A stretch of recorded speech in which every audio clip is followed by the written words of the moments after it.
thank you for coming to this session. My name is Antti Tynnysh. I'm coming from Borealis, and on the stage I have here Francesco from FAP, from Italy. And we are here today to give you a presentation about closing the loop with sustainable raw materials for foaming and recyclable foam production with the new Twin-screw Extrusion Technology. With this one, I would like to hand over at first to Francesco, please. Thank you, Antti. Light, strong, excellent at insulating from the extreme weather and disturbing noise. Which superhero I'm talking about? I'm not talking about the main character of the next Marvel movie or a sequel to the X-Men. I'm describing to you a product that surrounds you in your daily lives and is doing so much for your comfort. There are only a few characteristics that have made polymer foams widely used in several industrial applications, such as consumer product packaging, automotive, and building construction. In your house, the contractor you choose use them to provide you thermal and acoustic insulation. When you go to the grocery store to get a steak, the packaging, in which its juiciness is preserved, is made of polymer foam. Polymer foams provide us with a special combination of properties and price that what brought them to be present in many industries.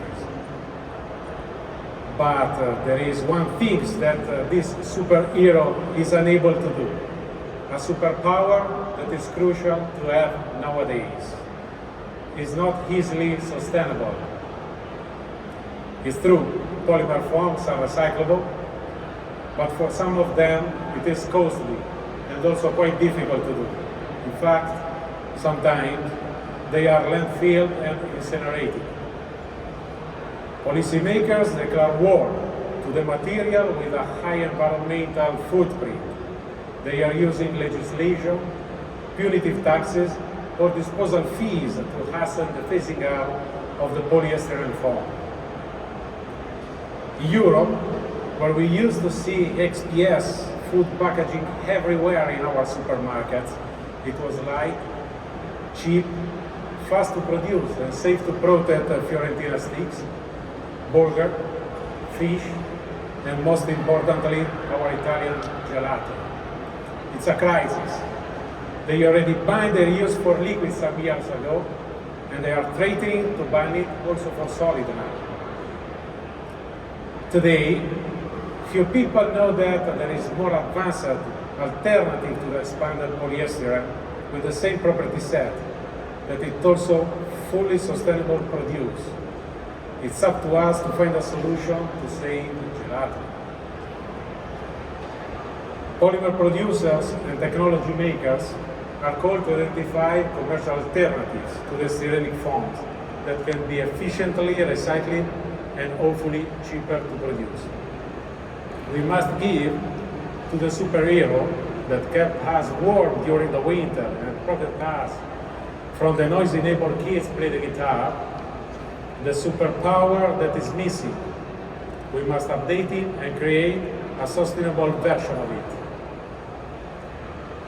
Borealis joined forces with us, FAP, leading producer of equipment for physical expansion of polyolefins. The goal was ambitious: make lower density foam applications that are more easily recyclable and sustainably produced. All the fantastic characteristics that we listed at the beginning of our presentation must be maintained or even improved. Quite a challenge, right?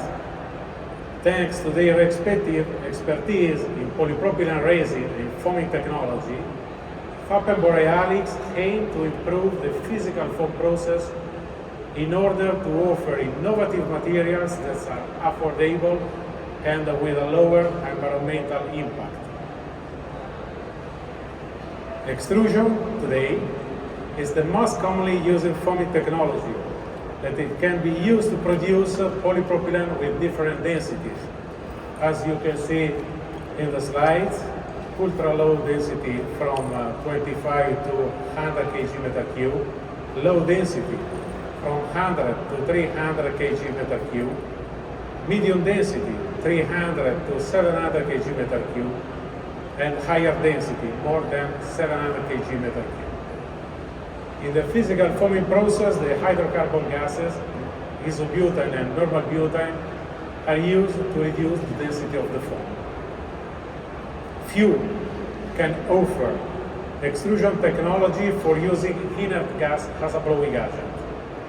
Inert gases, in fact, like nitrogen or carbon dioxide, are typically used to produce higher density foam of 100 to 250 kg meter cube and more.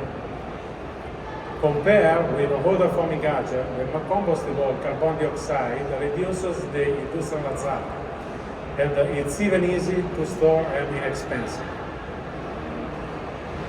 FAP and Borealis focuses their efforts on achieving a better stability in foaming process using the carbon dioxide with a resin Daploy WB140HMS, which is the special polymer developed by Borealis for polypropylene extrusion process. Compared with the conventional polypropylene, this new polymer has an excellent foamability and it's easy to be processed.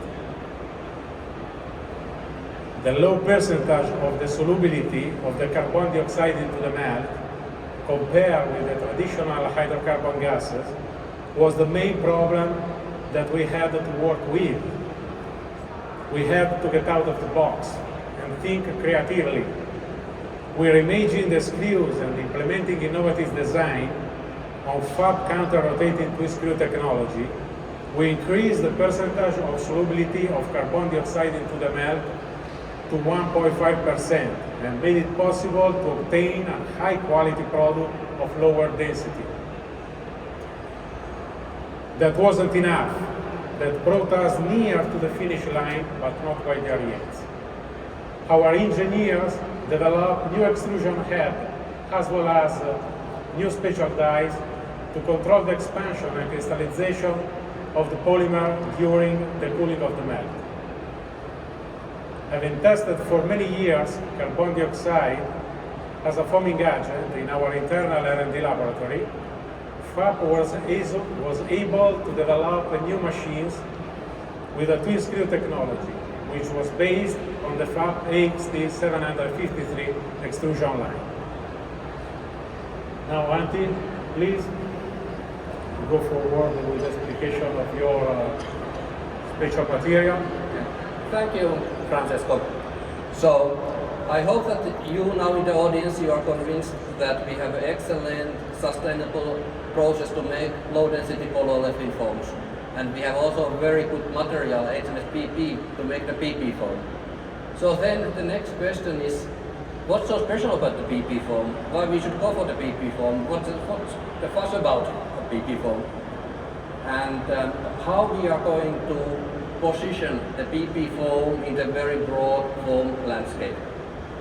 And the first thing what I want to highlight here is the sustainability aspect of the PP foam. We are discussing about non-cross-linked foam, so the particles made from PP foam, they are fully recyclable in the end of their lifetime.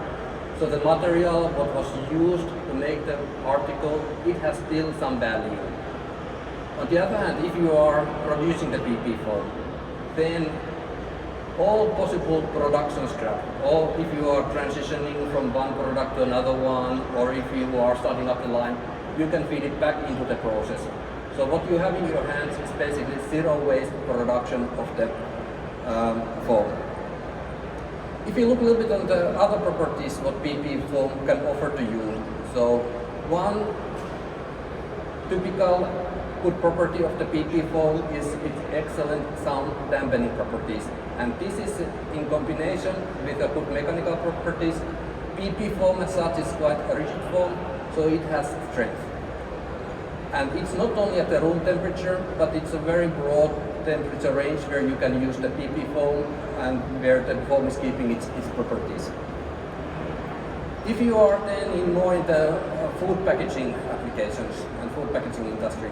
So there the PP foam can offer some of the benefits which you cannot get from other type of the foams. So if you look for the resistance against the hot oil, for example, so this is a very, PP foam is very tolerant against the hot oil. It can be it's microwavable. So this is very unique for the PP foam. Or on the other hand, you can make the PP foam to be freezable as well. So it offers you the combination of different type of properties which you cannot really achieve with other type of the foams. Here's an example of some properties what we have been measuring for the PP foam sample what we produced. So there we see that the thermal conductivity is on the same level as for the other type of the foams. So if you want to use it for thermal insulation, as mentioned earlier, it's strong foam, so the compressive strength is quite high. But it's not only the compressive strength, but also the recoverability is very good for the PP foam. And also, as mentioned earlier, so the impact noise reduction index is very good for the PP foam, and it can be used in the wide range of different temperatures. When you're looking at these numbers, it's good to keep in mind that these are just a snapshot of the one specific sample. What is very unique here is that by selecting the right blending partners, you can tailor the PP foam properties to be good fit to your end application. By selecting the right blending partners, by selecting the right production process, you can make the PP foam to be perfect fit what is needed in your final application. And this is something that we can help from our side, from Borealis side, to look for the right blending partners, looking for the right production technology like what we have been doing together with FAP to make the foam what you really need.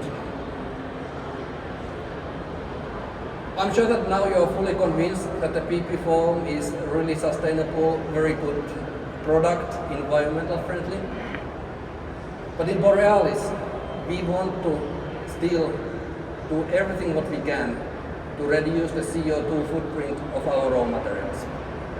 And there we have been working very intensively last years to develop product portfolio which is circular, which is sustainable, and giving you the possibility to reduce the CO2 footprint of your products. There we have basically two different kind of product groups.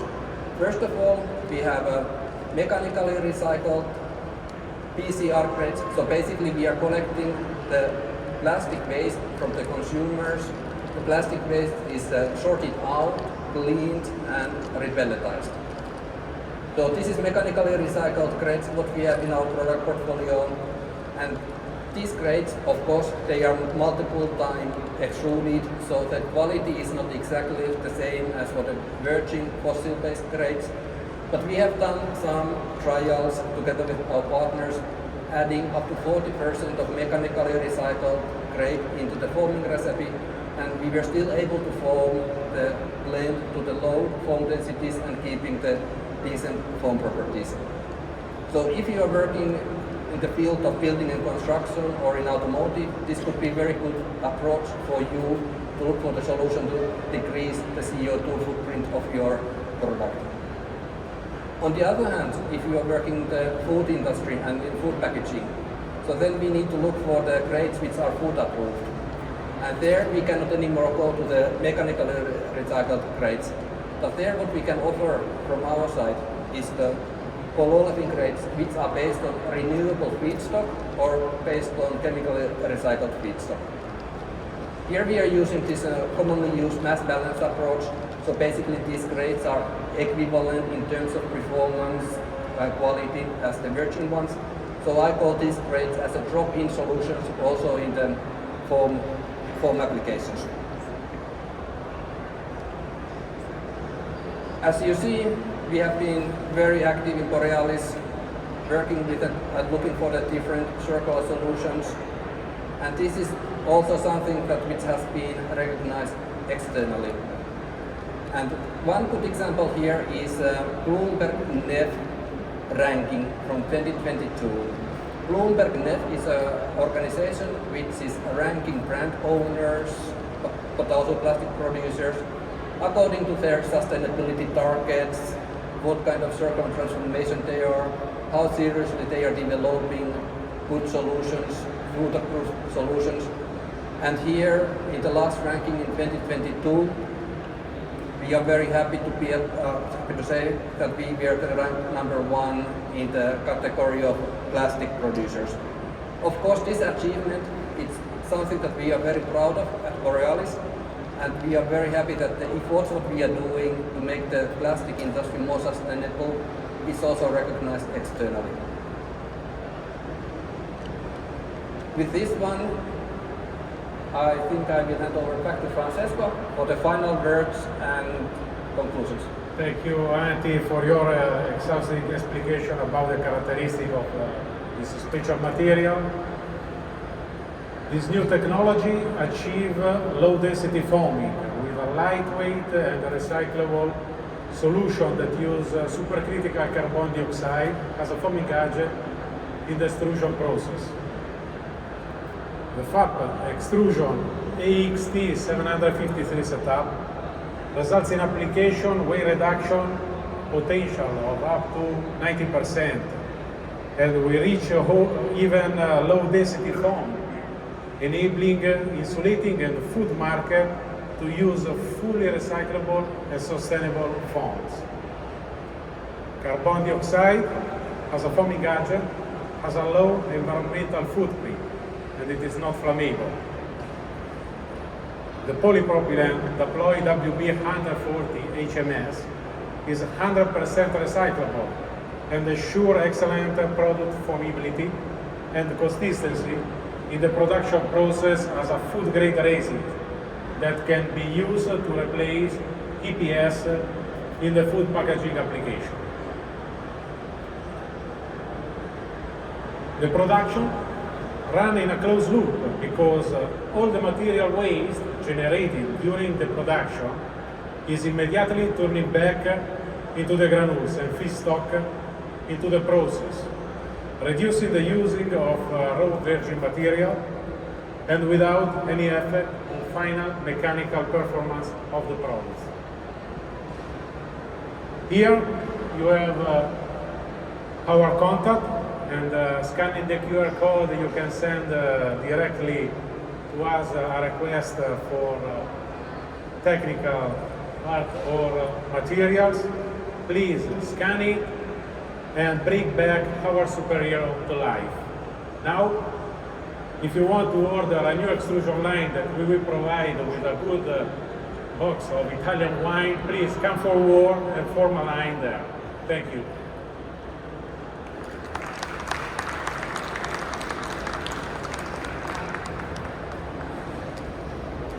So thank you, Francesco. And now it seems that we have still some time for questions.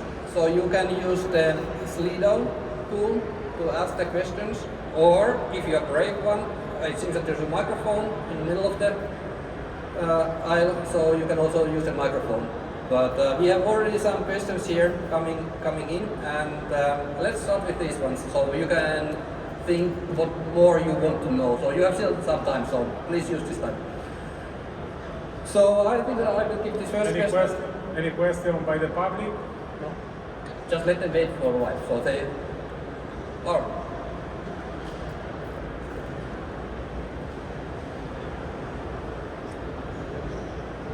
So we found a brave one. So. Okay. Am I on? Hello. I was just wondering if the same grade of polypropylene could be dual oven. Sorry? If one grade is dual oven of the polypropylene. I know you maybe have different grades that go in a microwave, go in an oven, convection and things like that, but would one grade meet all those criteria? When we are discussing about polypropylene foaming, so then I always say that you can always foam whatever polypropylene, so it depends what kind of foam you're looking for. If you are discussing about low density foam, and low density foam here is somewhere, well, what we have been discussing, down to 100 kilos per cubic meter to 300 kilos per cubic meter. To make that type of foam, you need special type of polypropylene. The standard polypropylene, what is used in the injection molding or other processes, it doesn't have the needed melt strength to keep the foam structure and giving the foamability what you need in the foaming process.